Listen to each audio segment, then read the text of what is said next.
అందరికీ నమస్కారం. ఈ అటుకులతోటి ఇలాంటి రెసిపీ చేసుకున్నాం అంటే సమ్మర్లో చాలా చాలా టేస్టీగా ఉంటుంది. ఇంకెప్పుడు ఒకే రకము అటుకుల దోశ, అటుకుల ఉప్మా, అటుకులు ఇట్లా చేసుకోకుండా ఇలా చేసుకుంటే చాలా బాగుంటుంది. ఇంక ఇలా పూల్ మఖానా అయితే కొంచెం వేయించేసుకోవాలి. ఇంకా ఉప్పు, కారము, నెయ్యి వేసేసుకోవాలి. పల్లీలు కూడా వేయించి పొట్టు తీసి పక్కన పెట్టేసుకోవాలి. ఇందులోకి అయితే మనం అటుకులు నానబెట్టేసుకొని దొడ్డ అటుకులు తీసుకోవాలి.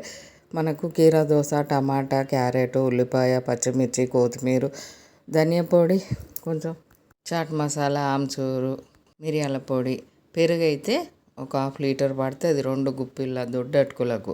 ఇంక ఇలా కలిపేసుకున్నామంటే ఇంక ఇది నలుగురు తినచ్చు. టిఫిన్కి కానీ నైట్ డిన్నర్కి కానీ ఇలా తిన్నామంటే చాలా బాగుంటుంది. ఇంక ఇవి మనం వేయించినాం కాబట్టి క్రిస్పీగా ఉండాలంటే తినే ముందు వేసుకోవాలి పల్లీలోను పూల్ మఖానా రసం పిండుకోవాలి. లైక్ చేయండి, షేర్ చేయండి.